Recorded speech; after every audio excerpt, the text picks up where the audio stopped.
کی شکل مبارک دل کو کیا اٹریکٹ کرتی جب اس نے دیکھنا ہی قدورت کی نظر سے. اس کو کہتے ہیں چشمہ لگا کے دیکھنا. جب چشمہ ہی ایسا لگایا تو آگے نظر ہی وہی کچھ آنا ہے پری ڈیٹرمنٹ ریزلٹس کے ساتھ. تو وہ کہتے ہیں کہ قیامت تک وہ گروہ حق پر قائم رہے گا اور رسول اللہ کی تمام سنتیں اسی طرح جاری رہیں گی تاکہ آپ صلی اللہ علیہ وسلم کی مردہ سنتوں کو زندہ کیا جاتا رہے. وہ کہتے ہیں ہم انشاءاللہ اہل سنت کا دفاع کریں گے. اب پتہ چلا اہل سنت اصل میں ہے کون. شراب کی بوتل کے بعد روح افزا لکھ لینے سے، جامع شیری لکھ لینے سے وہ جامع شیری یا روح افزا نہیں بن جاتا. اہل سنت ہے کون؟ اب پتہ چلا اصلی اہل سنت کون ہے جو کتاب و سنت کے منہج پر ہے. تو اس ٹاپک پہ مزید تسلی کرنی ہو تو یہ جز رفع الیدین آپ خرید لیں. 122 حدیثیں آپ کو میرے لیے 60-70 روپے کی ترجمے کے ساتھ مل جائے گی. اور الحمدللہ اسی کی کنٹینیوشن کے طور پر میں سمجھتا ہوں دور حاضر میں ایک بہت بڑے حدیث کے جو محدث ہیں شیخ زبیر علی زئی صاحب حفظہ اللہ، انہوں نے کتاب لکھی ہے نور العینین تقریباً 500 صفات پر. اور انہوں نے یہ ساری کی ساری چیزیں ایسی کنکلوڈ کی ہیں کہ میں کہتا ہوں آج اگر امام بخاری زندہ ہوتے تو ان کا ماتھا چوم لیتے. جس طریقے سے انہوں نے یہ تمام ایشوز کو ایڈریس کر کے اب یہ ہمیشہ کے لیے ریزالو، کیونکہ ہر زمانے میں نئے نئے بہانے شروع ہوتے ہیں نا، تو ہر زمانے میں لوگ پھر ان کا جواب دیتے ہیں. تو وہ اب آپ کو اگلے بہانے جو ہیں وہ اب انٹرسٹنگ پورشن اس کا جو ہے وہ علمی پوائنٹس کا شروع ہونے لگا ہے. لیکن ایک دفعہ دروشی پڑھ لیجئے. اللہم صلی علی محمد وعلی آل محمد کما صلیت علی ابراہیم وعلی آل ابراہیم انک حمید مجید. اللہم بارک علی محمد وعلی آل محمد کما بارکت علی ابراہیم وعلی آل ابراہیم انک حمید مجید. ہاں جی، علمی پوائنٹ نمبر 3 کہ بعض لوگوں کا یہ دعویٰ ہے کہ رکوع میں جاتے وقت اور رکوع سے اٹھتے وقت رفع الیدین منسوخ ہو گیا تھا.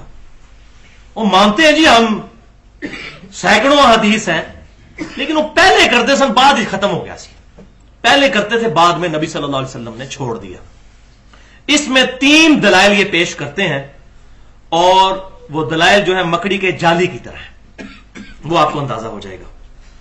پہلی یہ دلیل پیش کرتے ہیں کہ جی وہ ایک حدیث ہے کہ صحابہ کرام علیہم رضوان، ایک حدیث ہے سن سنا کے سننی، ہم پڑھ پڑھا کے سننی، یہ سن سنا کے سننی. ایک حدیث ہے کہ وہ بعض منافقین جو ہے وہ اپنی بغلوں میں بت رکھ کر تو نبی صلی اللہ علیہ وسلم کے پیچھے آ کے نماز نیت کر لیتے تھے، تو آپ صلی اللہ علیہ وسلم رفع الیدین کرتے تھے تاکہ وہ بت گر جائے. بھائیو وہ تو پہلے رفع الیدین میں بت گر جائے گا، اور اگر آپ اس طریقے سے رفع الیدین کر کے کریں تو آپ پوری نماز میں ہی کرتے رہیں گے، بت نہیں گرے گا. یہ حدیث دنیا کی کسی کتاب میں، حدیث کی کتاب میں بغیر سند کے بھی موجود ہو، ضعیف کی تو بات ہی نہیں میں کر رہا، بغیر سند کے حدیث کی کتاب میں، ہم سارے کے سارے معاملات جو ہیں وہ چھوڑنے کے لیے تیار ہیں. اتنا بڑا چیلنج ہے. ورنہ پھر توبہ کریں، اللہ سے ڈر جائیں. اتنے بڑا جملہ. اور اس میں وہی بات کروں گا جو بخاری اور مسلم کی متفق علیہ حدیث ہے. آپ صلی اللہ علیہ وسلم نے فرمایا جس شخص نے میری طرف جھوٹی حدیث منسوب کی وہ اپنا مقام دوزخ میں دیکھ لے. توبہ کریں.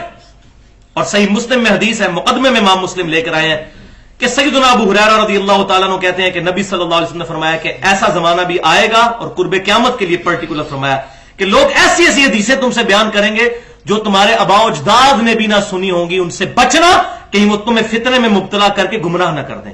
آباء و اجداد سے یہ نہیں مراد کہ ہمارے ماں باپ اگر ان پڑھ ہیں، انہوں نے تو قرآن بھی نہیں اگر پڑھا ہوا تو انہوں نے نہیں سنی ہوگی. مراد یہ ہے کہ جو اہل علم گزرے ہیں انہوں نے اس کو بیان نہیں کیا ہوگا. اگر وہ پڑھیں گے نہیں قرآن حدیث تو آباء و اجداد کو کہاں سے پتہ چلے گا. مراد یہ ایسی حدیثیں ہوں گی جو کہیں موجود ہی نہیں ہوں گی، اور انہی میں سے یہ ہے. اور الحمدللہ میرے نبی صلی اللہ علیہ وسلم کی خوشخبری جو تھی، قیامت کی نشانیوں میں سے ایک جو نشانی تھی وہ ہمیں اس حدیث کی شکل میں نظر آ رہی ہے جو بالکل منسوب کی جھوٹی، کہ مکے میں رفع الیدین ہوتا تھا، مدینے میں نہیں ہوتا تھا، وہاں بت رکھ کے آتے تھے. اور حالانکہ بخاری اور مسلم میں ان راویوں نے ان احادیث کو بیان کیا جو فتح مکہ کے بھی بعد مسلمان ہوئے ہیں، جب پورے عرب میں ریولوشن آ چکی تھی، پروفٹ صلی اللہ علیہ وسلم کا ہولڈ ہو چکا ہوا تھا. اس وقت کسی کی مجال تھی کہ بت رکھ کے آتا، لیکن جھوٹ کے کوئی پاؤں نہیں ہوتے. دیکھ لیں اب آپ سیدنا مالک ابن حویرث رضی اللہ تعالیٰ عنہ غزوہ تبوک کے موقع پر مسلمان ہوئے. بخاری اور مسلم میں وہ کانوں تک والی حدیث رکوع میں جاتے وقت رکوع سے اٹھتے وقت بیان کرتے ہیں. وائل بن حجر کی صحیح مسلم میں حدیث ہے، وہ بھی رفع الیدین والی. یہ بھی 9 ہجری کے اندر مسلمان ہوئے، اور پھر یہ اگلے سال دوبارہ آئے سردیوں کے موسم میں، اور چادروں میں رفع الیدین کرتے ہوئے دیکھا. اور وہ کہتے ہیں میں پرٹیکولر آیا اس لیے تھا کہ میں نبی صلی اللہ علیہ وسلم کی نماز کا طریقہ دیکھوں. سنن نبی داؤد اور سنن نسائی میں یہ ڈیٹیل موجود ہے. پچھلے لیکچر میں نے ڈیٹیل کے ساتھ بیان کیا. اب دوسری قسم کی احادیث جو ڈاکٹر طاہر القادری صاحب نے پیش کی ہیں منہاج السوی میں اپنے مسلک کو ثابت کرنے کے لیے، وہ بھی ذرا سن لیجئے. وہ عدم ذکر والی احادیث، ہیڈنگ باندھی ہے رفع الیدین نہ کرنے کا بیان، اور نیچے حدیث کیا لے کر آ رہے ہیں کہ صحیح بخاری اور مسلم کی متفق علیہ حدیث ہے کہ ایک صحابی نے تیزی کے ساتھ نماز پڑھی، آپ صلی اللہ علیہ وسلم کو آ کر سلام کیا، آپ صلی اللہ علیہ وسلم نے سلام کا جواب دیا اور پھر کہا کہ نماز دوبارہ پڑھو، تم نے نماز نہیں پڑھی، حالانکہ پڑھی ہوئی تھی لیکن بڑی تیزی سے پڑھی. دوسری دفعہ بھی ہوا، آپ صلی اللہ علیہ وسلم نے سلام کا جواب دیا، پھر یہی فرمایا کہ دوبارہ پڑھو، تم نے نماز نہیں پڑھی. تیسری یا چوتھی دفعہ راوی کہتے ہیں کہ آپ صلی اللہ علیہ وسلم سے اس نے ریکویسٹ کی کہ مجھے یا رسول اللہ صلی اللہ علیہ وسلم نماز کا طریقہ سکھا دیجئے کہ میری غلطی کہاں پر ہے. تو آپ صلی اللہ علیہ وسلم نے فرمایا کہ جب تم نماز کا ارادہ کرو تو اچھے طریقے سے وضو کرو، پھر قبلہ رخ ہو کر کھڑے ہو اور اللہ کی تکبیر کہہ کر نماز شروع کرو، اور آسانی سے جو قرآن میسر ہو وہ پڑھو، پھر سکون کے ساتھ رکوع میں جاؤ، پھر رکوع سے کھڑے ہو تو بالکل سیدھے کھڑے ہو جاؤ سکون کے ساتھ، وہی ہاتھ چھوڑ کر ہی کھڑے ہونا ہے قومے میں، حتیٰ کہ ہر ہڈی اپنی جگہ پر آ جائے، جو ابو حمید سعدی رضی اللہ تعالیٰ عنہ بھی کہتے ہیں. اس کے بعد سکون سے سجدہ کرو، پھر دو سجدوں کے درمیان بھی سکون سے بیٹھو.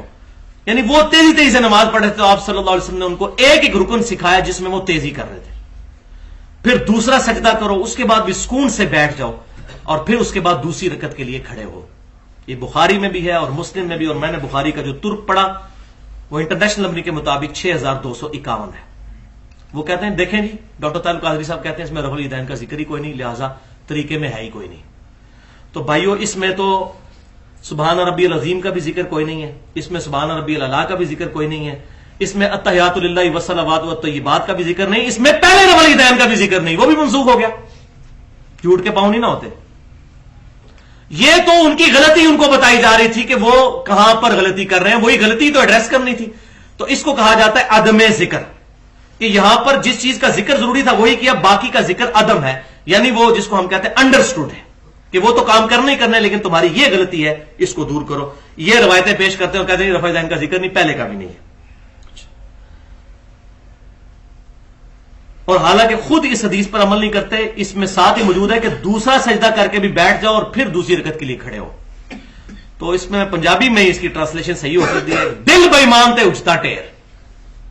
اگر دل میں بےمانی آ جائے نا تو پھر دلائل بہت زیادہ ہے، بیان کرتے جائے. اگر اسی حدیث پر عمل کرنا تھا تو 6251 میں موجود ہے دوسرا سجدہ کر کے بیٹھ کے اٹھو، تو اس طرح کرے نا اس پہ عمل. لیکن وہ نہیں کریں گے، وہ اپنے فرقے کے خلاف بات ہو جائے گی، پھر تو بات کہیں اور نکل جائے گی. تو دل بےمان تے حجتا ٹیر، یعنی اگر دل میں بےمانی ہو تو پھر دلائل بہت سے گھڑے جا سکتے ہیں.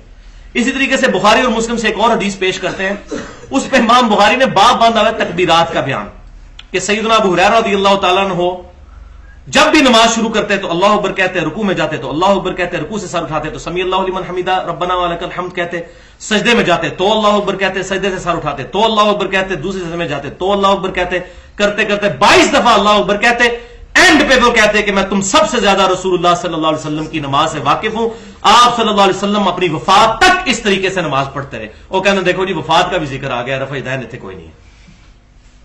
وہ بتاتے نہیں کانٹیکسٹ کیا ہے. پورا چیپٹر ہے بخاری اور مسلم میں کہ بنو امیہ کے شریر گورنروں نے تکبیرات کہنے کی سنت چھوڑ دی تھی، ان کو ایڈریس کیا تھا سیدنا ابو ہریرہ نے کہ تم تکبیرات نہیں کہتے کیوں؟ اس میں تو پہلے رفع الیدین کا بھی ذکر کوئی نہیں، تو وہ بھی ختم ہو گیا. پھر اس میں سورۃ الفاتحہ کا ذکر کوئی نہیں، سبحان ربی العظیم کا ذکر کوئی نہیں، سبحان ربی الاعلیٰ کا نہیں.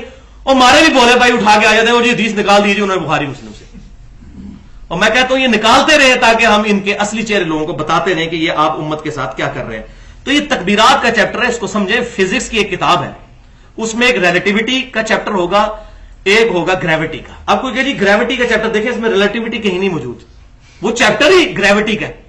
ریلیٹیوٹی کے چیپٹر میں ریلیٹیوٹی کی باتیں ہوگی. اسی طریقے سے تکبیرات والا چیپٹر یہ ہے، اور نماز کا رفع الیدین پہ پورا چیپٹر الگ سے ہے بخاری اور مسلم میں، اس میں رفع الیدین والی حدیثیں ملیں گی، اس کی طرف نہیں جاتے اور امت کو دھوکہ دینے کی کوشش کرتے ہیں. میں وہی بات کروں گا وَأَنْتُمْ تَعْلَمُونَ، تم جانتے تو ہو.